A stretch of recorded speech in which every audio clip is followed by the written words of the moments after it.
नमस्कार, अमर उजाला .com पर आपका स्वागत है। आपके साथ मैं हूं आदर्श झा। देखिए, सत्ता के संग्राम का रथ लगातार राजस्थान के अलग अलग जिलों, अलग अलग विधानसभा क्षेत्रों में पहुंचने के बाद आज हम पहुंच गए हैं राजधानी जयपुर में। अब मतदान के पहले जनता का क्या है रुझान, जो दावे हुए, वादे हुए, घोषणाएं हुए, जिस तरीके से पूरा कैंपेन चला, उसके बाद अब जनता के मन में क्या है, ये समझने की हम कोशिश करेंगे। हमारे साथ इस वक्त जयपुर में आप देख सकते हैं तमाम वरिष्ठ पत्रकार मौजूद हैं, उन सबसे आपका परिचय भी कराएंगे। लेकिन सबसे बड़ा सवाल यही है कि आखिर जनता किस ओर जाएगी, और जो भी दल, चाहे कांग्रेस हो, बीजेपी हो, तमाम दल जो वादे कर रहे हैं, जो दावे कर रहे हैं अपनी अपनी सरकार बनाने के, क्या उनमें किसके वादे दावे में दम दिखाई देता है, ये समझने की कोशिश करेंगे। उसकी वजह क्या हो सकती है और जनता के मन में क्या चल रहा है, क्योंकि पिछली बार भी कई वादे हुए थे, वो पूरे हुए कि नहीं हुए, उसके बाद भी अलग अलग तरीके से लोग सोच रहे हैं वोट देने को लेकर। ये कहीं पर नाराजगी है, कहीं पर लोगों को मनाने की कोशिश हो रही है। पूरी कहानी समझने की कोशिश करेंगे, किस तरीके से पॉलिटिकल स्क्रिप्ट लिखी जा रही है, क्योंकि मतदान से पहले सबके मन में क्या चल रहा है ये समझना बहुत जरूरी है। और इसके लिए देखिए, हमारे साथ वरिष्ठ पत्रकार प्रकाश भंडारी जी मौजूद हैं, विकास आर्या जी मौजूद हैं, नारायण बरेठा जी हमारे साथ मौजूद हैं, सत्येंद्र शुक्ला जी और अविनाश कल्ला जी मौजूद हैं। बहुत स्वागत है आप सबका। सबसे पहले सर, चर्चा की शुरुआत में करूंगा। अब प्रचार खत्म हो गया, मतदान होना है, क्या लग रहा है अब जो राजस्थान के अलग अलग जगहों से रिपोर्ट्स आ रही हैं, जिस तरीके से दोनों ही दल, बड़े दलों ने प्रचार किया, तमाम छोटे दलों ने प्रचार किया, क्या रुझान कैसे देख रहे हैं? रुझान मतदान के एक दिन पहले जो स्थिति बन रही है वो ये है कि बहुत कम लोग इस बार की कल्पना कर सकते हैं कि परिणाम क्या आएगा। लेकिन सबके बावजूद जो है, मैं कहूँगा कि जो जो रोड शो किए हैं मोदी जी ने, और जिस तरह धर्म की राजनीति, हिंदुत्व की का कार्ड चलाया, और जो कि जिस तरह से वो द्वेलित किया मतदाताओं को, उससे एक ऐसी स्थिति बना दी मोदी जी ने और अमित शाह ने, मोदी जी ने, नड्डा जी ने। उसमें यह है कि हिंदुत्व का कार्ड और धर्म की राजनीति चला करके बीजेपी को एक एक थोड़ी सी मजबूती तो दे दी है, और इसका निश्चय उसको लाभ मिलेगा। और जहाँ शहरी आबादी है, देखिए, अगर आप ये माने कि मैं शहर जो 33 जिले हैं और नए जिले जो बनाए हैं सबको, शहर और कस्बों की अगर आप बात करें, तो वहाँ का जो मतदाता कुछ वो उसका झुकाव मुझे ऐसा लगा कि वो बीजेपी की ओर है। लेकिन गांव का मतदाता जो है, ऐसा लगता है वो वास्तविकता से जो उसने लाभ लिया है, इस सरकार का दिया हुआ जो लाभ उसने लिया है, उससे वो प्रभावित है।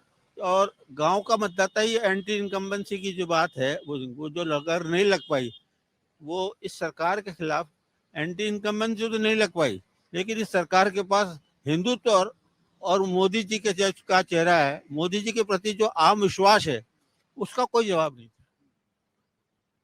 उसका कोई जवाब नहीं था। जो मोदी जी का जो जो मतलब उन पर बड़ा अटूट, ऐसा लगा कि अटूट विश्वास है। जिस तरह से जयपुर में आए, जो बीकानेर में रोड शो किया, और लोगों ने जो जिस तरह से उन पर फूल बरसाए, ऐसा लगा कि मोदी जो है, मोदी जी का जो व्यक्तित्व है, वो चाहे चुनाव हो या चुनाव ना हो, वो हमेशा छाया रहता है। ऐसा कांग्रेस के पास एक भी नेता नहीं है। एक तो ये, और राजस्थान में जो सबसे बड़ी कमी रही, वो सारा बोझ जो है अशोक गहलोत पर के कंधों पर डाल दिया। कभी भी किसी राजनीतिक पार्टी के लिए ये बहुत बड़ा ये होता है उसमें कि उसमें एक ही नेता हो। नेता ऐसा हो, दो तीन नेता होने चाहिए जो अलग अलग विचारधारा भी हो, जाति के हो, समाज के हो, अलग अलग जिलों के हो, वो जो पूरी मिलकर के एक संगठित टीम बन करके करेंगे। सारा बोझ तो आपने डाल दिया अशोक गहलोत को। 60 70 कॉन्स्टिट्यूंसी में घुमा रहे हैं उनको। अब आपके पास दूसरा कोई आदमी ही नहीं है जो प्रचार कर सके और जो राज्य की घटनाओं को, तो ये कांग्रेस की ऐसी कमियां हैं जो उसे आगे, मतलब अपने लोकसभा के चुनाव आएंगे, और लोकसभा के चुनाव में ये बातें आपको समझनी पड़ेगी कि एक नेता के बल पर आप अपनी नैया नहीं खींच सकते। और मुझे लगता है कि इस चुनाव के अंदर परिणाम तो अभी आने हैं, लेकिन मैं निश्चित है इस अब ऐसी स्थिति, जब कल मतदान होना है, तो मुझे लगता है, अंग्रेजी में शब्द होता है एज, वो कौम बीजेपी को एक एज मिल गया है। बीजेपी को एक एज मिल गया, ये बहुत महत्वपूर्ण बात भंडारी सर कह रहे हैं। अविनाश जी, चुनाव के पहले के 24 घंटे 48 घंटे बहुत महत्वपूर्ण हो जाते हैं किसी भी पार्टी के लिए। एक अलग तरीके से कैंपेन चलता है, मनाने रूठने हर चीज की सबकी कोशिश की जाती है, सब कुछ मैनेज किया जाए। एक तो उस हिसाब से परिस्थिति, और दूसरा जिस तरह से भंडारी सर कह रहे हैं कि एक नेता के भरोसे कांग्रेस ने सब कुछ छोड़ दिया, यानी कि अशोक गहलोत के, क्या वाकई उनके कंधों पर ज्यादा बोझ हो गया, ज्यादा चुनौती हो गई? ये चुनौती हो गई नहीं, ये उन्होंने चाहा कि ये इलेक्शन इस तरफ जाए और उन्होंने प्रूव किया। I think is a season politician, उन्हें पता है वो चुनाव को किस तरफ ले जा रहे हैं। तो ये एक बड़ा टेस्ट होगा कि क्या वेलफेयर स्टेट चलेगा, क्या वेलफेयर स्कीम यहाँ वो करिश्मा कर दिखाएगी जो पिछले 5 चुनाव में नहीं हुआ। तो मुझे लगता है ये बहुत कैलकुलेटेड मूव है। कांग्रेस को जो भी एज कहे या उनका ड्रॉबैक कहे, अशोक गहलोत का आगे होना उनका एक ट्रम्प कार्ड है जो उन्होंने कैलकुलेटेडली प्ले किया है। और जो आपने कहा 24 घंटे बैठे हैं, तो जहां साहब मैं तो ये कहूंगा कि अब वोट बाकुरों का दिन है, ये रण बाकुरों का शहर है। ये वोट बाकुरे वो जो उनके कार्यकर्ता ग्राउंड पे है, किस नेता या किस पार्टी के वोट बाकुरों में दम है कि अपने वोटर को मतदान केंद्र तक ले जाए। इसको भी देखते हुए भाजपा को एज दिखती है, क्योंकि उनके संगठन में कितने भी झगड़े हो, 5 साल तक वो संगठन चला है। उनके पास नीचे हमेशा लोग रहते हैं। हमारे कलीग है त्रिभुवन सर, मैं उनको अगर बोरो करूं उनका एक कोट, क्योंकि ये मेरा नहीं है, तो वो हमेशा कहते हैं कि भाजपा में ऊपर कितना ही द्वंद हो, नीचे एक सिस्टम है जो ऑर्गेनाइजेशन को ड्राइव करता है, वो चलता रहा। और कांग्रेस में 6 महीने पहले तक सारे जिला अध्यक्ष भी नहीं थे। तो एक पार्टी जिसका संगठन 4 साल से ज्यादा ठप रहा हो, अब वो 6 महीने में कितना गैल्वेनाइज हो पाया है, ये कांग्रेस के लिए अब एक वो टेस्ट है। स्कीम में कोई कमी नहीं, फायदे पहुंचाने में कोई कमी नहीं, चेहरा आगे रखा है, ऑफेंसिव पे रहे, पर क्या वो वोटर को पुल करके लाने की क्षमता उनमें है, ये डिपेंड करेगा कल। महत्वपूर्ण बात आप कह रहे हैं, वोटर को पुल करके लाने की जिस क्षमता की बात अविनाश जी कर रहे हैं, इसके पीछे एक बड़ी वजह मैं ये भी देखूं, वो जो परिपाटी है बार बार सरकार बदलने वाली हर 5 साल में, एक वो माइंडसेट तोड़ना भी मुश्किल है तमाम कोशिशों के बावजूद, योजनाओं के बावजूद। जी आदर्श जी, इस बार एक नारा गहलोत जी बोल रहे हैं, राज बदलेगा ये रिवाज बदलेगा। मतलब राज बदलेगा ये रिवाज, जब 5 साल गहलोत जी की सरकार, 5 साल वसुंधरा जी की सरकार, बीजेपी कांग्रेस, तो इस बार इस पे परिपाटी चल रही है, या तो राज बदलेगा रिवाज बदलेगा। और जो महत्वपूर्ण बात जो मेरे से पहले वरिष्ठ पत्रकारों ने कही, जो गारंटी वाली योजना है वो कितना मतदाताओं को लुभा पाती है, कितना वो वोट में कन्वर्ट हो पाती है, वो देखने वाली बात होगी। 25 तारीख को कल मतदान होना है, 3 दिसंबर को मतगणना होगी। जो गारंटी बनाम हिंदुत्व का मुद्दा, भानुत्व का मुद्दा जो हुआ है कि गहलोत जी ने अपनी गारंटियां गिनाई है, अपनी योजनाओं के सारे प्रचार किया है, जबकि बीजेपी ने जो प्रचार किया, आपने देखा होगा अखबारों में किस तरह के विज्ञापन आए, क्राइम की घटनाओं के विज्ञापन आए, फुल पेज विज्ञापन आए। तो इस बार नए तरीके का प्रचार देखने को मिला कि कांग्रेस तो कर रही पॉजिटिव प्रचार अपनी गारंटियों का, जो विपक्षी दल बीजेपी, वो पुरानी घटनाएं, चाहे कन्हैया लाल का मर्डर केस हो या कोई घटनाएं हो, भीलवाड़ा की घटना हो, उनके विज्ञापन अखबारों में आ रहे हैं। तो राजस्थान की छवि ऐसी प्रदर्शित हो रही है जैसे कि राजस्थान में ऐसी घटनाएं अभी भी हो रही होगी। मतलब एक तरह से राजस्थान टूरिस्ट प्लेस है, एक उसका गलत प्रभाव जाता है। जिस तरह हमने बातें करी कि किस तरह के विज्ञापन आ रहे हैं, जबकि कांग्रेस का प्रचार बिल्कुल सकारात्मक रहा। गारंटियों की बात करी, योजनाओं की बात करी, उन्होंने कहा हम योजनाएं लागू करेंगे। अब ये मतदाताओं के ऊपर है। जैसे सरकारी कर्मचारी ओपीएस स्कीम को लेके वो आशंकित है कि भाजपा आएगी, हमारी ओपीएस योजना लागू हो सकेगी, नहीं हो सकेगी। तो ये योजनाओं के बनाम हिंदुत्व का मुद्दा, ये आमने सामने इस बार रहा है। आपने मोदी जी का भाषण सुना होगा, अमित शाह जी का भाषण सुना होगा, लाल डायरी, पेपर लीक, भ्रष्टाचार, कानून व्यवस्था, ये उनके उसमें छाए रहे। और आपने अशोक गहलोत जी का भी भाषण सुना होगा, उन्होंने सिर्फ गारंटियों की बात करी, पेपर लीक भी उन्होंने बोला, तो लेकिन उन्होंने ये बोला कि और राज्यों में पेपर लीक होते हैं, लेकिन हमने कार्रवाई की है, तुरंत लोग पकड़े गए। कानून व्यवस्था की बात हुई तो उन्होंने, गहलोत जी ने ये बचाव किया, हमने अपराधियों को पकड़ा है। लेकिन बीजेपी का जो भाषण रहा, चुनावी रैलियों प्रचार रहा, वो सिर्फ पेपर लीक, भ्रष्टाचार, लाल डायरी, ये इन पे रहा। और भावनात्मक हिंदुत्व का मुद्दा, सनातनी धर्म का मुद्दा, इस पे रहा। और कांग्रेस बिल्कुल अपने सकारात्मक प्रचार पे उतरी। कल आपने देखा होगा राहुल गांधी ने ट्वीट किया चिरंजीवी योजना का, एक अस्पताल में मिलने गए मरीजों के, आप देख सकते हो कि किस तरह उन्होंने राष्ट्रीय चिरंजीवी योजना को बताया कि मरीजों को लाभ मिल रहा है। इस तरह का कांग्रेस ने प्रचार किया, बिल्कुल सकारात्मक। और बीजेपी ने बिल्कुल आक्रामक प्रचार कह सकते हैं उनका, वो इसके अलावा हटी नहीं। आज भी आप देखोगे विज्ञापन सब इसी पे, पेपर लीक, भ्रष्टाचार, महिला उत्पीड़न, दलित उत्पीड़न। और कांग्रेस अभी भी अपनी गारंटियों के भरोसे है कि हमने ये गारंटियां दी है, हम इस। और मैं बताना चाहूंगा, भले इन गारंटियों पर रोक लग गई हो, लेकिन कांग्रेस अब विज्ञापनों में अपना खेल कर चुकी है। कांग्रेस राजस्थान में कांग्रेस के लिए 156 सीटें आएगी, और विज्ञापनों में खास बात ये रहेगी, आपने एक वोट नहीं दिया तो आपकी ये योजनाएं बंद हो जाएगी, और दिया तो ये योजना जारी रहेगी। और आप बीजेपी का विज्ञापन देखोगे, वो आप देख सकते हो, पूरी क्राइम की घटनाओं से भरा हुआ है।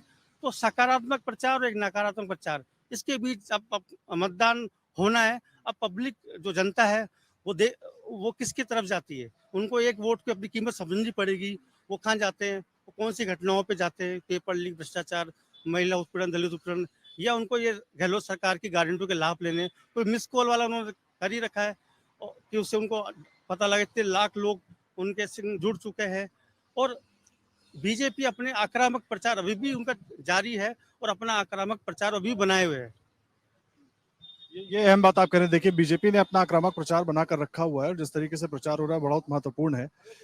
सर, बहुत महत्वपूर्ण हो जाता है इस चीज को समझना, जिस तरीके से प्रचार यहाँ पर हुआ, चाहे बीजेपी ने किया, कांग्रेस ने किया, एक दूसरे पर दोनों ने निशाना साधा जमकर।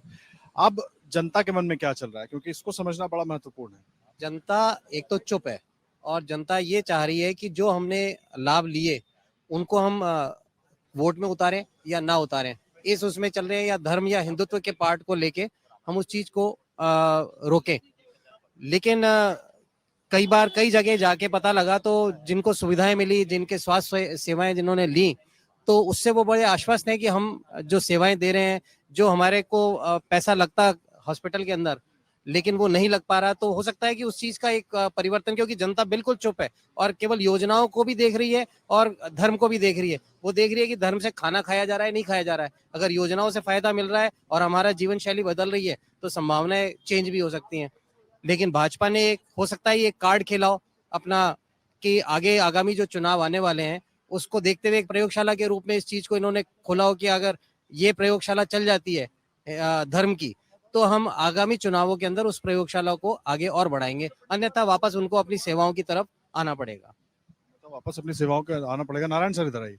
बहुत अहम हो जाता है इस बात को समझना, खास करके एक तरफ जिस तरीके से सबका कहना है कि बीजेपी ने एक तरीके से धार्मिक मोड़ देने की कोशिश की, या कह सकते हैं ध्रुवीकरण की कोशिश की, और बीजेपी के ज्यादातर नेताओं के जब वो अपने छोटे छोटे सभाएं कर रहे थे, मैंने कई सबके भाषण सुने, तो सबका एक फोकस राष्ट्रवाद का मुद्दा जरूर था। क्या गारंटियों पर राष्ट्रवाद भारी पड़ने वाला है यहाँ पर जो परिस्थितियां हैं, या ऐसा लग रहा है कि लोग इमोशनल हो जाएंगे?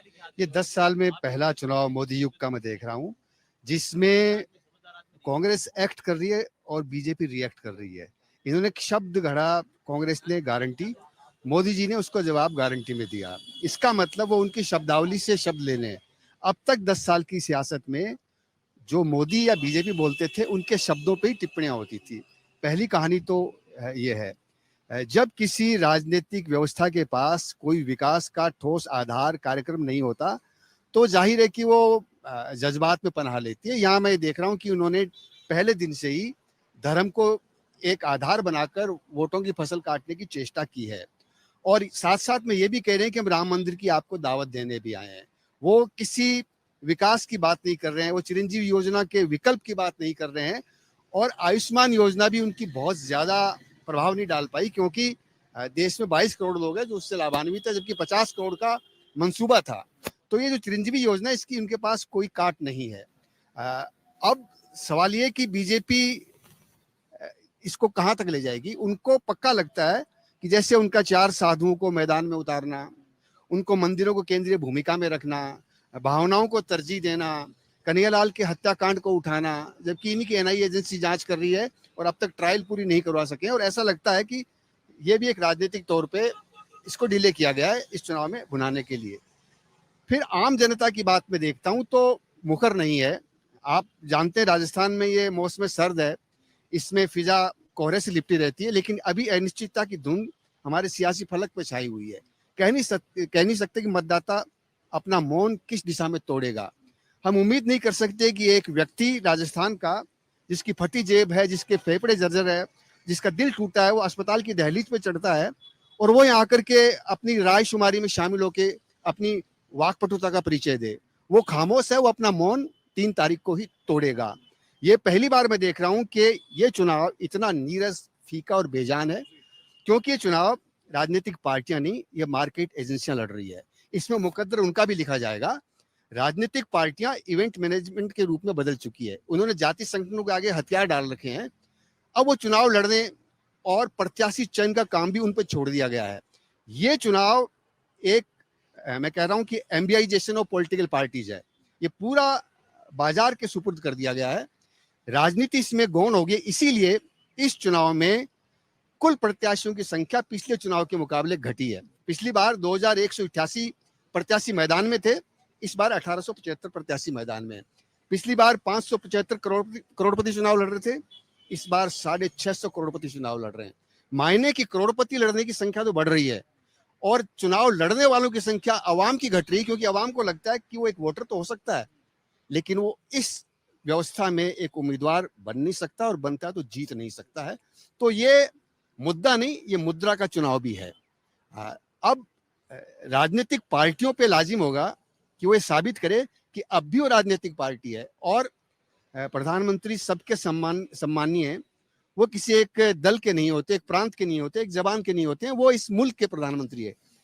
वो भारत का प्रधानमंत्री बोलता है तो वो एक आदमी नहीं, एक नेता नहीं, वो 5000 साल पुरानी तहजीब का नुमाइंदा बोलता है। उन्होंने जो मतदाता को आह्वान किया कि इस तरह बटन दबाइए कि जैसे आप फांसी दे रहे हो, ये क्रूरता के भाव पैदा करने वाली बात है, ये उनको शोभा नहीं देती है। तो ये चुनाव इतना होने के बाद भी मैं वोटर की सतह पे ये नहीं देख रहा हूँ कि वो सड़कों में उत्तेजित होकर आ रहा हो, वो कोई हिंदू मुस्लिम पे परस्पर झगड़ा कर रहा हो। तनाव की तमाम कोशिशों के बाद भी जो आम आदमी है वो खामोशी से राजनीतिक दलों के किरदार को देख और समझ रहा है और उसी हिसाब से अपना मतदान करेगा। उसी हिसाब से मतदान करेगा, उसी हिसाब से मन भी बना रहा है। सौरभ भट्ट भी हमारे सहयोगी जुड़े हुए हैं। सौरभ, बहुत महत्वपूर्ण हो जाता है समझना, जिस तरह से सर भी कह रहे थे, ध्रुवीकरण वाला एक मसला है, उसको लेकर कोशिश हो रही है, लेकिन इन सब के बीच जनता क्या जो गारंटियां रही या जो योजनाएं रही, जिस तरीके से कांग्रेस बताती है, और एक तरीके से पूरा कैंपेन प्लान करके अलग दोनों ही पार्टियों का रहा, बड़ी पार्टियों का, तो उसका जमीन तक वो कैंपेन पहुंचा? और या बीजेपी ने जिस तरह की बातें की या बड़े नेताओं ने जिस तरह से भाषण दिए, उस जमीन पर गांव में, ग्रामीण क्षेत्रों में भी उसका असर उतना दिखेगा? जी देखिए, इस बार जो मुझे समझ में आया, बीजेपी और कांग्रेस दोनों के वोटर इस वक्त वोकल हो चुके हैं। जो पिछले 15 दिनों में जो कैंपेन चढ़ा है राजस्थान के अंदर, उसमें ये समझ में आ रहा है कि इस बार वोटिंग रिकॉर्ड तोड़ेगी, क्योंकि कांग्रेस के सपोर्टर भी पूरी ताकत लगा रहे हैं, बीजेपी का जो कैडर है वो भी ग्राउंड पर पूरी तरीके से एक्टिव है। तो नतीजे हालांकि बाद में पता चलेंगे जो भी हो, लेकिन ये स्कीम्स का असर है, निश्चित रूप से अपन कह सकते हैं कांग्रेस की स्कीम्स का असर है। तो कांग्रेस के वोटर को भी इस बार भरोसा है कि सरकार रिपीट हो सकती है, वरना आमतौर पर राजस्थान में जब रिवाज जो है वो कायम रहता है तो जो एंटी इनकम्बेंसी वाली पार्टी है उसका वोटर जो है वो बिल्कुल साइलेंट हो जाता है। इस बार पहली बार मैं जो महसूस कर रहा हूँ, देख रहा हूँ, दोनों पार्टियां, जो बीजेपी सत्ता में आने के लिए कर रही है, लेकिन कांग्रेस को भी एक भरोसा कहीं ना कहीं अशोक गहलोत की सरकार ने दिलवाया है कि सरकार उनकी गारंटियों के दम पर रिपीट हो सकती है। तो इस वजह से, और दूसरा जो फैक्टर है जातिगत फैक्टर खैर वो हमेशा से रहा है राजस्थान के अंदर, तो जातिगत फैक्टर वोट को ड्राइव करता है राजस्थान में। वो दोनों पार्टियां बैलेंस करके चलती है जातिगत फैक्टर, तो इस वजह से भी वोट जो है पड़ता है। लेकिन जो मेन जो समझ में आ रही है बात, वो मुख्य जो बात समझ में आ रही है वो बात ये है कि इस बार राजस्थान, जो पिछली बार करीब 73% की वोटिंग हुई थी, इस बार ये वोटिंग मुझे लगता है कि 75% को क्रॉस करेगी। और वजह इसकी साफ समझ में आती है कि जमीन पर कहीं ना कहीं कांग्रेस का वर्कर ये चाहता है, या उसको एक महसूस हो रही है ये बात कि हमारी गारंटियां लोगों तक पहुंची है और सरकार रिपीट हो सकती है। वरना पिछला चुनाव हम देखें तो कांग्रेस 21 सीटों पर सिमट कर रह गई थी, और उस वक्त कांग्रेस का जो वोटर था बिल्कुल साइलेंट था, समझ में आ गया था, चुनाव खत्म होने से पहले ही चीजें बिल्कुल क्लियर हो गई थी कि कांग्रेस सत्ता से जा रही है। लेकिन इस बार कोई भी ये नहीं कह सकता कि कांग्रेस सत्ता से जा रही है या बीजेपी बम्पर मेजोरिटी से सत्ता में आ रही है। और यही नहीं, बात यह भी है कि इस बार चुनाव इतना उलझा हुआ है कि कोई एक जिले का आप एनालिसिस एक साथ नहीं कर सकते। जिले में आपको हर सीट को अलग एंगल से देखना पड़ेगा। वो उसकी वजह बहुत सारी है, मल्टीपल रीजंस हो सकते हैं। स्कीम्स उसमें एक बड़ा इम्पैक्ट रख रही है, जातिगत फैक्टर भी है, लेकिन कुल मिला के ये चुनाव बड़ा इतना टिपिकल चुनाव है कि कोई प्रिडिक्शन नहीं कर सकता इस बार जो है ऊंट किस करवट बैठेगा। यहाँ का राजस्थान का देखिए राजनीतिक ऊंट किस करवट बैठेगा इस बार कोई प्रेडिक्शन नहीं कर सकता, ये बहुत समझने वाली बात है। अविनाश जी, बहुत महत्वपूर्ण हो जाता है समझना, क्योंकि पिछले चुनावों में जिस तरीके से एक पिक्चर दिख रही थी क्या होने वाला है, मैं भी बहुत जगह घूम कर आया, आप लोग भी लगातार सब जगह जा रहे हैं, वोटर बहुत जगह साइलेंट दिख रहा है या वो बोल नहीं रहा, मुखर नहीं हो रहा, तो इसका मायने क्या निकालें, कैसे समझे राजस्थान की राजनीति के हिसाब से? तो देखिए जैसा 25 साल बाद राजस्थान में राजनीति हो रही है कायदे की, वरना हम बहुत प्रिडिक्टेबल स्टेट थे क्योंकि दोनों जगह चेहरे क्लियर होते थे, ये जाएगा ये आएगा। इस बार 5 कॉर्नर फाइट इसे मैं कहता हूँ। कांग्रेस के अंदर अशोक गहलोत ने अपने दम पे आगे बढ़ाई, पर एक धड़ा ऐसा भी है जो उनको पसंद नहीं करता, जिसमें सचिन पायलट आएंगे, आपके गोविंद सिंह डोटासरा आएंगे। ये पसंद नहीं करने का अर्थ ये है कि इन लोगों को हाशिए पे रखा गया, पर अब इलेक्शन है तो ये भी अपनी प्रेजेंस फेल्ट कराएंगे। तो डबल कॉर्नर फाइट यहाँ हो गई। भाजपा में तो मल्टी कॉर्नर थी, पर उसमें भी अगर हम उसको नैरो करें तो वसुंधरा राजे एक तरफ और बाकी संगठन एक तरफ, तो 4 कॉर्नर ये। फिफ्थ हो जाते हैं हमारे यहाँ के इंडिपेंडेंट्स और ये जो थर्ड फ्रंट, तो 5 गुना फाइट है। कई ऐसी सीट है जिसपे ट्रायंगुलर फाइट्स है, 4 कॉर्नर फाइट्स है, तो इसलिए ये कहना मुश्किल है। और दूसरा इसलिए कहना मुश्किल हो जा रहा है क्योंकि जो ये आप सवाल पूछे, हमारे यहाँ कास्ट भी एक तरफ वोट नहीं करती। जो मारवाड़ का जाट है वो अलग करेगा, नागौर में उसी जाटों का पैटर्न अलग होगा, शेखावटी के जाट अलग करेंगे और भरतपुर का जाट अलग करेगा। तो आप होमोजीनियस कास्ट को लेके भी नहीं कह सकते। तो एक लंबे अरसे बाद ऐसा समय आया और मुझे लगता है हमें सब इसको स्टडी करना चाहिए, जितने एंगल्स एक्सप्लोर कर सकते हैं, बिकॉज रेयरली ऐसा एक चांस बनता है जब इलेक्शन बहुत एक्साइटिंग हो। मतलब ये जरूरी नहीं है कि भीड़ आए, लोग बोले। अब कई बार डिस्कशन में कहते हैं पिछला चुनाव काफी क्लोज था, 0.53% था। ये हमें काउंटिंग की रात को पता पड़ा कि इलेक्शन इतना क्लोज था, अदरवाइज इलेक्शन तो सब बता रहे थे क्लियर है। तो इस बार भी, पर हाँ मुझे एक बात का पूरा कॉन्फिडेंस है कि जो भी मैंडेट आएगा वो क्लियर आएगा, हम वो मिले जुले खिचड़ेपने में नहीं फंसेंगे।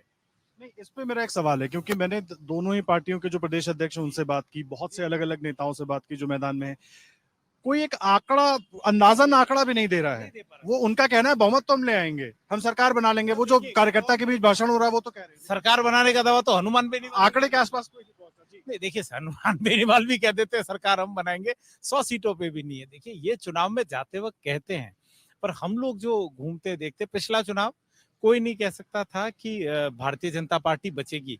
63 सीट्स ऊपर थे वो मार्जिन से, पर वो 90 सीट्स नीचे है। तो हमारा मतदाता, और ये सब लोग इस बार जो कह रहे हैं ना कि स्कीम पे वोट पड़ेगा, प्रचार पहली बार अच्छा हुआ है। स्कीम्स तो आज तक अच्छी आ रही थी। स्कीम में कभी कोई ये बता दे कि मुख्यमंत्री अशोक गहलोत ने 3 कार्यकाल में स्कीम्स अच्छी नहीं दी। पहली बार 2 रुपए में जेनेरिक मेडिसिन करी, सब लोगों को तीर्थ स्थानों पे भी घुमाया, सब कुछ किया। पिछली बार भी अच्छी स्कीम थी, तो स्कीमें हमेशा रहती है।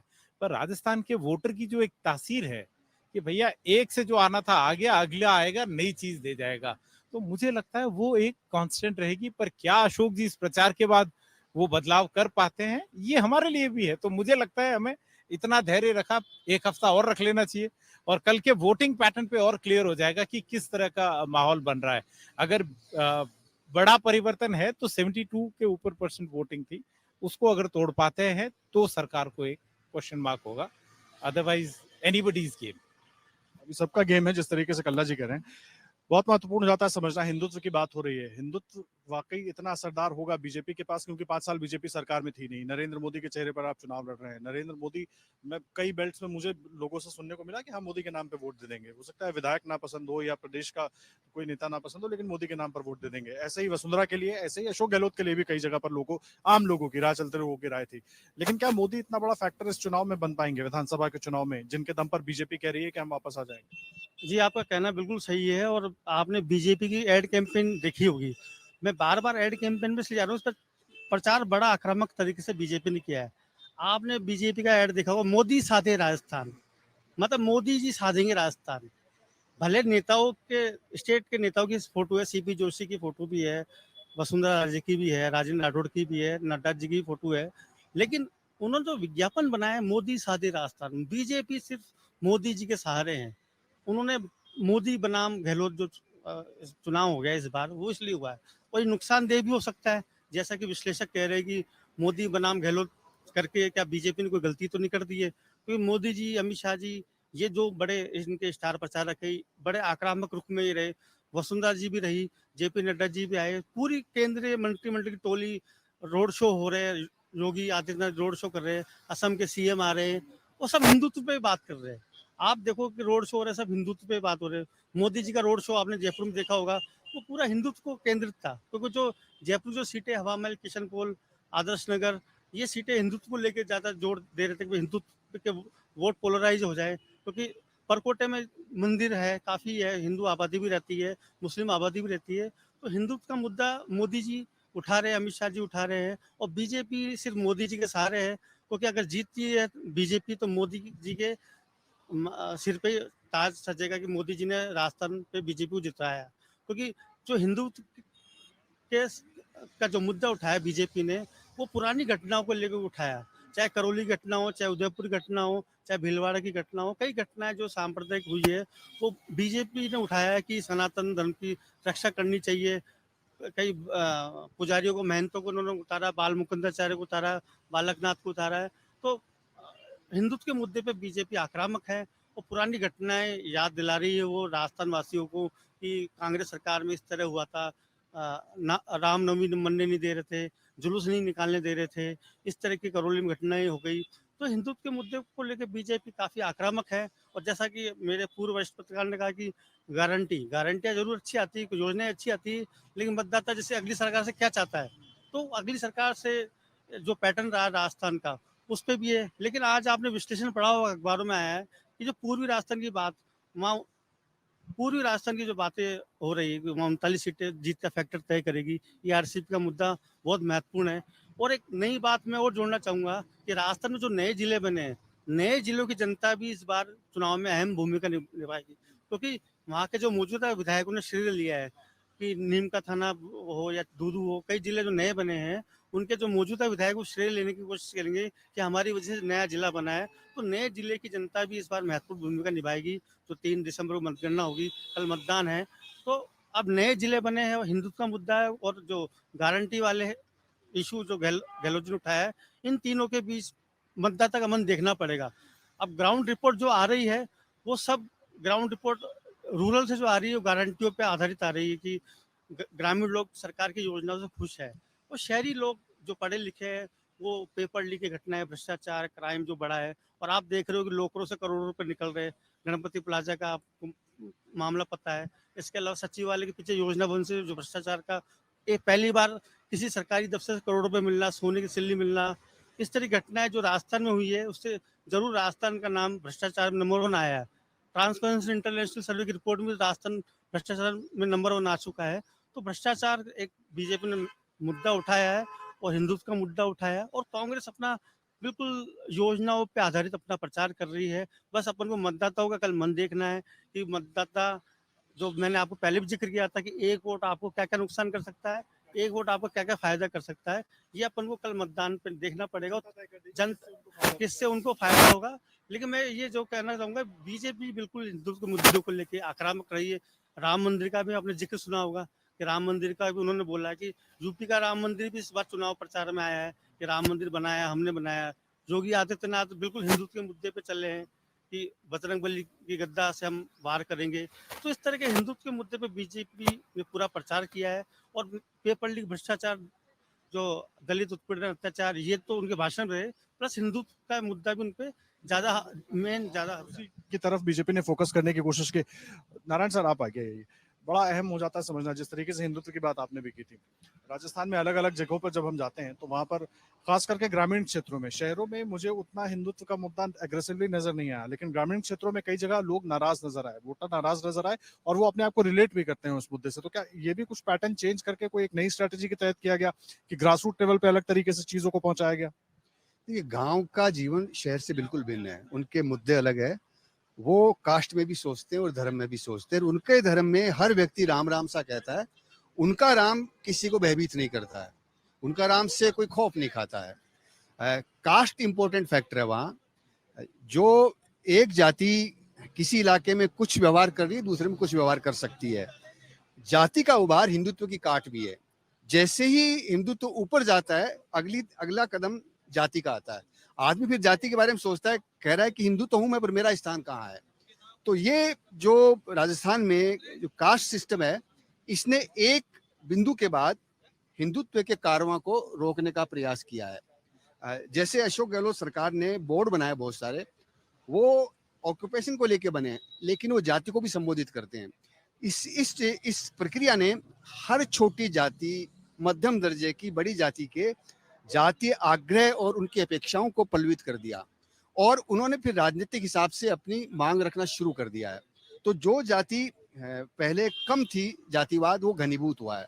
वो हिंदुत्व के रथ को कहीं रोक सकता है। वो चिंता बीजेपी या जो हिंदुत्व की पैरवी करते हैं उनको हो सकती है और वो हमारे वोटिंग पैटर्न को भी प्रभावित करेगा।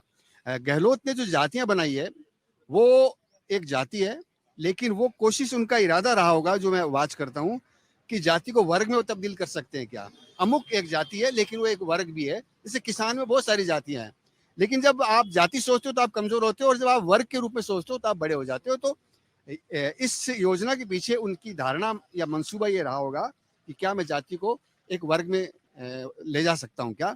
अगर ऐसा हुआ तो उनको इसका फायदा मुझे लगता है कि मिलेगा।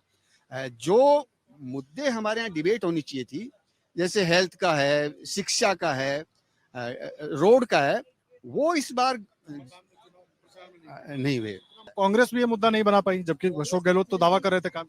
चिरंजीव को हर जगह रखा उन्होंने और ये इसकी बानगी है कि राहुल गांधी के अस्पताल भी गए चिरंजीव के लाभान्वितों से मिलने के लिए। ये मुद्दा आवाम को प्रभावित अवश्य मुझे करता हुआ लग रहा है। इसीलिए कांग्रेस ने सारा अपना केंद्रीय जोर इस मुद्दे पर रखा है और बीजेपी से सवाल पूछे। बीजेपी को भी सहूलियत लगती है कि अगर हम जज्बात और भावनाओं की डोर से मतदाता को बांधकर मतदान केंद्र तक ले जा सके तो उनके लिए सुविधा होगी। इसीलिए उनका पूरा फोकस मंदिर, यात्रा, उस शब्दावली पे है जो इंसान के भावनाओं को, उनके अंदर की सोच को कहीं उस आस्था से जोड़ के वोटों में तब्दील कर सके। अहम बात आप कह रहे हैं, वोटों में तब्दील कर सके। मंदिर, आस्था, भावनाओं की बात हो रही है। प्रकाश सर प्लीज आइए। देखिए, मंदिर, आस्था, इनकी बात हो रही है, मुद्दों की बात हो रही है। मुद्दे जिस तरीके से नारायण सर ने कहा कि वो मुद्दे नजर नहीं आए। एक तो मुद्दों पर हम बात कर रहे हैं, खास करके कांग्रेस की मैं पहले चर्चा कर लेता हूँ। चिरंजीवी योजना को जिस तरीके से आगे बढ़ाया, जिस तरीके से उसको लोगों तक पहुंचाने की कोशिश की गई, बाकी भी योजनाएं थी, बाकी भी गारंटियां थी, लेकिन मुझे लगता है कांग्रेस पार्टी को लग रहा है इस बार कि चिरंजीवी भी है वो उनके लिए एक ट्रम्प कार्ड है। एक दूसरा भी कुछ देर पहले नरेश अरोड़ा, जो कि डिजाइन बॉक्स के सीएमडी हैं, जिन्होंने पूरा कैंपेन अशोक गहलोत के लिए मैनेज किया, कुछ देर पहले का उनका ट्वीट है, वो अशोक गहलोत की योजनाओं के दम पर कह रहे हैं कि चौथी बार सीएम बन जाएंगे अशोक गहलोत। मतलब एक तरीके से तैयार है, मेंटली प्रिपेयर्ड है पूरी टीम। तो इसको कैसे देखें? देखिए, जैसे अगर आज के जो कांग्रेस का आज विज्ञापन है, सारे अखबारों में एक विज्ञापन आया है, उसमें सिर्फ चिरंजीव योजना का उल्लेख है, कहीं दूसरी योजना का उल्लेख नहीं। कांग्रेस जो है इस बात को लेकर चल रही है कि हमारी जो फ्लैगशिप स्कीम है उसमें सबसे महत्वपूर्ण जो है वो चिरंजीवी है। चिरंजीवी का है कि कारण बता रहा हूँ आपको कि ये चिरंजीवी योजना का लाभ मैंने स्वयं उठाया है। मेरा ऑपरेशन हुआ था, मुझे पता है मुझे किसका कितना लाभ मिला। और मेरे जैसे मैं तो जो संपन्न लोग नहीं है, जो गरीब है, उसको कितना लाभ मिला, कितना मिलता रहेगा। ये एक ऐसी योजना है कि सरकार कोई भी आ जाए उसे हटाना बड़ा मुश्किल है। जिस तरह से ओल्ड पेंशन स्कीम लागू की है, उसी तरह से चिरंजीव का आपको उसका कोई बेहतर कार्यक्रम दे सकते हैं, लेकिन चिरंजीवी के जो प्रावधान है उसे हटाना होता है। और यही कारण है कि आज के कांग्रेस के विज्ञापन में प्रमुखता से पूरे पृष्ठ का जो विज्ञापन दिया गया है वो चिरंजीवी भी दिया गया है। तो लोग, कांग्रेस ये चाहती है कि चिरंजीवी को जो योजना हमने दी है उसका लाभ जो लोगों को मिला है उसका फायदा उठाया जाए मतों के जरिए। एक तो ये बात है। ये मुद्दे की बात में सबसे बड़ी बात तो ये थी कि कार्यक्रम के हिसाब से चिरंजीवी जो है वो कांग्रेस का ब्रह्मास्त्र है। दूसरी जो बात मैं जो कहना चाहूँगा बार बार, कि कांग्रेस ने जो है वो ये है सचिन पायलट का पूरा उपयोग नहीं किया। देखिए, एक बात है कि गहलोत 17 के ऊपर हैं, जो एक कोई युवा है, एक युवा चेहरा जो है वो कांग्रेस ने तो भाषा नहीं किया, लेकिन भाजपा के बाद केंद्रीय नेतृत्व में केंद्र के इतने बड़े बड़े नेता है वो उसको जरूरत नहीं पड़ती। यहाँ जो कांग्रेस है वो सिर्फ राहुल गांधी और प्रियंका गांधी और सब उनसे भी ज्यादा खड़गे साहब और अशोक गहलोत को लेकर चलती है।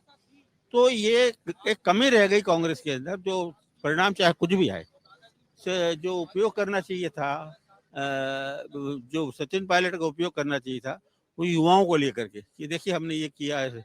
ऐसे मैं इसमें बात करना चाहता हूँ कि इससे कुछ नुकसान देख रहे हैं आप कांग्रेस को? देखिए उसका सबसे बड़ा कारण ये था, अपनी सरकार को उन्होंने घेरा था। उस कब घेरा था? जब पेपर लीक हुए थे। पेपर लीक हुए थे तो उन्होंने देखा कि ये जो युवा वर्ग कितना उज्ज्वलित है, उसको दूसरी तरह से पुनः परीक्षा होंगी, नए सिरे से उसको तैयारी करनी पड़ेगी, उसकी पीड़ा जो है वो उठाई थी। और ये सरकार की कमजोरी थी। जैसे भी हो, जो आज आरोप लग रहे हैं कि पेपर लीक और करप्शन और ये सब के जो आरोप लग रहे हैं वो कोई भी सरकार उसमें लगते रहते। लेकिन सवाल ये है कि जो उस समय देखा गया था कि युवाओं ने ये देखा कि कांग्रेस में हमारा एक नेता है जो हमारी बात करता है, वो उसका नाम है सचिन पायलट। सचिन पायलट को आपने किनारे कर रखा था। आज चुनाव के 7 दिन पहले आप उसको जो हाथ उठा रहे हैं, 2018 में भी उठाया था, ये उठाया था कि सब अब हम सॉलिडेरिटी है, एकता है, कुछ नहीं है, मुख्यमंत्री ये रहेंगे। तो ये जो है कांग्रेस की कमी है, जिसका खामियाजा उठाना पड़ेगा। ऐसा उठाना पड़ेगा कांग्रेस पार्टी को, विकास आ गया। ये योजनाओं पर बात हो रही है, योजनाओं की बात पर चुनाव लड़ने की कोशिश हो रही है, बीजेपी अपनी तरफ से हिंदुत्व की बात कर रही है, लेकिन दोनों ही दलों के अगर कुछ नेताओं को देखें, बीजेपी कांग्रेस में अपनी खटपट नजर आई, बीजेपी में अपनी खटपट नजर आई। अब तो मतदान का टाइम है और मैसेजिंग नेताओं की तरफ से भी होती है, जिसका जिस क्षेत्र में प्रभाव है वो उधर मैसेजिंग करता है, अलग अलग जगहों पर अलग अलग तरीकों से। तो क्या दोनों ही पार्टियों को ये जो कलह है, फूट है, इसका नुकसान देखने को मिलेगा या मैनेज कर ले गए आखिर में आते आते से? नहीं, फूट का तो मिल रहा है क्योंकि कई जगह कार्यकर्ता बैक हुए हुए हैं चाहे, लेकिन पहली बार कांग्रेस के अंदर एक ये चीज महसूस हुई कि उसके कार्यकर्ता बाजार में है। पहले जनरली ये होता नहीं था, क्योंकि मैंने कई जगह देखा कि 3-3 बार घरों के अंदर वो कन्वेंसिंग के लिए पहुंचे हैं, वरना ये शायद पहली बार ही हुआ होगा। तो हो सकता है या तो ये बहुत ज्यादा अपने उसमें आश्वस्त हों कि हम लोग आ रहे हैं, और भाजपा के अब की बार कई क्षेत्रों में लोग आए भी नहीं। अब या तो ये उनको अपने कैडर पे विश्वास है कि हमारा कैडर वर्क कर रहा है, निरंतर वर्क कर रहा है, तो कहीं ये स्थिति ना हो कि अति विश्वास मारा जाए और इनका भी ये सोचें कि हम जीत ही रहे हैं हर जगह तो हम जीत जाएंगे, जैसा परिवर्तन हो रहा है। तो संभावना ये है कि दोनों के कार्यकर्ता अब नए सिरे से भी आ गए, पुराने लोगों को इन्होंने लिया नहीं। जैसे कई क्षेत्रों में जो बहुत सालों से एक पार्टी लाइन में कार्यकर्ता रहे, उनको इन्होंने जाना ही नहीं। जो नए विधायक के चुनाव लड़ने आए उन्होंने जाना ही नहीं उसको। जब उनको चुनाव के दौरान पता लगा ये भी कांग्रेस का है, ये भी भाजपा का है, उनको कईयों को नहीं पता कि ये व्यक्ति सालों से इसी इलाके को देखता आ रहा है पार्टी का। इन लोगों ने सोचा नहीं कि वो व्यक्ति भी हमारे लिए फायदेमंद हो सकता है। तो नए लोग आए हुए हैं, नए सिरे से लड़ रहे हैं, इवेंट की तरह लड़ रहे हैं। बेसिकली हर चीज इवेंट की तरह हो गया है, और हर चुनाव का जो अल्टीमेट पार्ट है वो पता इसलिए नहीं लग पा रहा क्योंकि इवेंट होता है वो अच्छा ही होता है।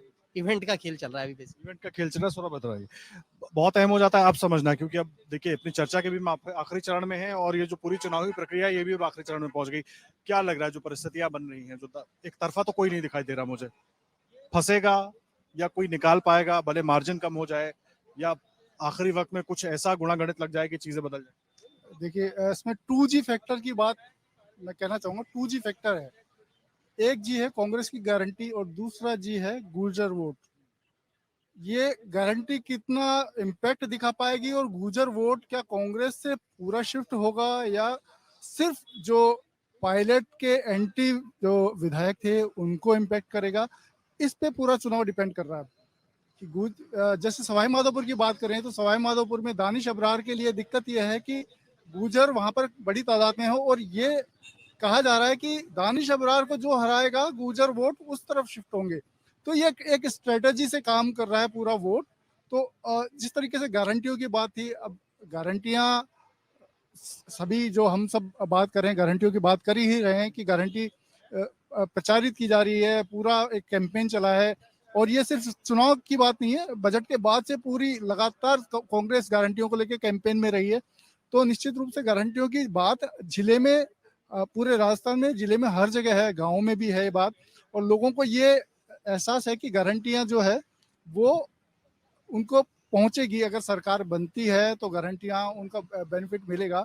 लेकिन बीजेपी की बात करें तो बीजेपी जो प्रचार कर रही है वो बिल्कुल इस तरीके से बात है कि भ्रष्टाचार हुआ है, या क्राइम की बात है या पेपर लीक की बात है, तो बीजेपी इसको इस तरीके से डाइवर्ट कर रही है कि अगर कांग्रेस सत्ता में आती है तो ये चीजें भी वापस आपको झेलनी पड़ेगी। अब पब्लिक किस तरफ रुझान करती है ये तो जब वोटिंग हो जाएगी, नतीजे आएंगे तब पता चलेगा। लेकिन फिलहाल जो समझ में आ रही है बात कि ये दो जो जी फैक्टर जो दो हैं ये बहुत महत्वपूर्ण है, ये पूरे चुनाव का रुख बदलने का मादा रखते हैं। तो बहुत बोल्ड फैक्टर है नारायण सर, बहुत अहम हो जाता है। आप समझना है, एक आखिरी कमेंट मैं आपका इस पर चाहूंगा, क्योंकि देखिए यहाँ की राजनीति को भी बहुत करीब से आप लोग देखते रहे हैं। मतदाता किस तरीके से अपना मूड बदलता है, क्या सोचता है, उसको भी लगभग आप बहुत अच्छे तरीके से जानते हैं। हालांकि मतदाता को प्रोटेक्ट करना किसी के लिए भी असंभव है, लेकिन फिर भी अब अगर एक रिजल्ट निकालना हो, क्या हो सकता है, और हो सकता है तो क्यों हो सकता है? देखिए, मुझे दोनों की जो ऐसा तो नहीं लग रहा मुझे कुछ भी। बिल्कुल नहीं लग रहा है, कोई लहर नहीं है, वो पानी सतह पे ठहरा हुआ है और किसका कंकड़ प्रभावशाली रहेगा ये उस दिन देखा जाएगा। कुछ जो प्लस है दिखती है दोनों पक्षों में कि कांग्रेस के पास उसकी स्कीम है, आम आदमी से जुड़ी हुई है, वो उनका एक प्रबल पक्ष है। बीजेपी की जो मजबूत स्थिति है उनकी संगठन है कि उनके लोग अधिक संगठित होकर निकलते हैं, वो मतदाता को मतदान केंद्र तक ले आते हैं। ये उनके भाग्य में कुछ इजाफा कर सकती है, ये एक बात अवश्य है। वरना मुझे इतना पेचीदा, इतना उलझा हुआ चुनाव, इतना असमंजस, इतनी अनिश्चितता किसी चुनाव में नहीं देखी। क्योंकि जब मतदाता मौन होता है तो उसकी मुखरता उस दिन टूटती है जिस दिन वो बटन दबाता है, और उसकी आवाज 5 साल बुलंदी के साथ सुनाई देगी, ऐसी आवाज वो निकालेगा। इस बार वो राजनीतिक पार्टियों की रैलियों में गैर हाजिर है, वो किसी सभा महफिल में नहीं आ रहा है, वो किसी मंच पे नहीं बोल रहा है, वो अपने मतदान के अधिकार के जरिए ही बोलेगा। और अब जो राजनीति इस मकाम पे मुल्क को ले आई है कि अब राजनीतिक पार्टियों के जुलसों में, जलसों में लोग लाए जाते हैं, आते नहीं हैं। इसलिए ये चुनाव पूरी तरह से मार्केट ओरिएंटेड चुनाव है। तो बाजार ने जिस तरह से ये रचना की है, ये विज्ञापनों की लड़ाई का भी चुनाव है। जो अखबारों में विज्ञापन छपे हैं, तो मुझे एक सज्जन ने बैठे बैठे अखबार पढ़ के कहा कि समझा जिसे खबर हो इश्तिहार निकला, वो कागज बड़ा बेएतबार निकला। तो ये विज्ञापनों की लड़ाई भी है, मार्केट की लड़ाई है, एजेंसीज की लड़ाई भी है राजनीतिक दलों के साथ साथ में। अमेरिका जैसा पैटर्न हम अख्तियार कर रहे हैं, और अमेरिका का चुनाव महंगा है, हमारा चुनाव शायद उससे भी महंगा है। वो भी हम विधानसभा में देखें, विधानसभा में हो रहे हैं, क्योंकि जिसके पास पैसा है जीत की अधिक संभावना है। पिछली हमारी विधानसभा थी, उसमें हमने 145 करोड़पति चुन के भेजे थे। पिछली बार हमने 157 करोड़पति माननीयों को संसद विधानसभा में भेजा था। इस बार मुझे लगता है कि ये संख्या और भी बढ़ेगी। इसमें कोई बीपीएल नहीं होगा, कोई गरीब नहीं होगा, आवाम नहीं होगा, दुखियारा किसान, गली का खोमचे वाला आदमी नहीं होगा। इसमें सब पैसे वाले लोग होंगे। पूंजीपतियों का चुनाव है, पूंजीपति जीत कर जाएंगे आगे, क्योंकि पैसे का चुनाव है। एक आखिरी कमेंट सर, जो तमाम परिस्थितियां बन रही हैं, अगर किसी को नंबर देना हो, एक कौन ऊपर लग रहा है, कौन नीचे लग रहा है, कौन एज पर लग रहा है, एक आखिरी कमेंट। अगर सट्टा बाजार की बात करोगे तो बीजेपी आगे चल रही है। अगर आपके न्यूज चैनल की उनकी बात करोगे तो भी बीजेपी आगे चल रही है। तो मैंने आपको बताया, सट्टा बाजार और पूर्व जो प्री पोल सर्वे होता है उस पर बीजेपी आगे चल रही है। जैसा कि मेरे वरिष्ठ पत्रकार जी नारायण बाटी जी ने कहा कि पता नहीं चल रहा, ये वरिष्ठ पत्रकार है, कि बिल्कुल इस बार चुनाव बिल्कुल फंसा हुआ है। लहर आप कह नहीं सकते कि बीजेपी आ रही है परसेंट बहुमत से, जैसे 150 सीटें ले जाए। नेक टू नेक लड़ाई है। ये भी नहीं कह सकते कि कांग्रेस जा रही है, दोनों परिस्थितियां बनी हुई, कांग्रेस जा रही है, बीजेपी आ रही है, ये भी कहना बहुत मुश्किल फिलहाल लग रहा है, जो मुझे लगता है लोगों से बात। आपका कहना बिल्कुल सही है। कांग्रेस के सांसद राहुल गांधी जी बोल चुके हैं कि राजस्थान में टक्कर है। तो जब कांग्रेस के नेता ये बोल रहे राजस्थान में टक्कर है, तो अपन ये नहीं कह सकते कि राजस्थान में किसकी लहर है, किसके बलबूते चुनाव जीता जा रहा है, और बिल्कुल कांटे की टक्कर मान सकते हैं। और जैसा कि अपन ने पहले की चर्चा में मैंने आपको जिक्र किया था, निर्दलीय और बागी ये भी अपनी महत्वपूर्ण भूमिका चुनाव में निभाएंगे। बहुत महत्वपूर्ण बात है। देखिए, लगातार सबके हम सुन रहे हैं, सौरभ को भी आपने सुना, तमाम वरिष्ठ पत्रकारों को सुना।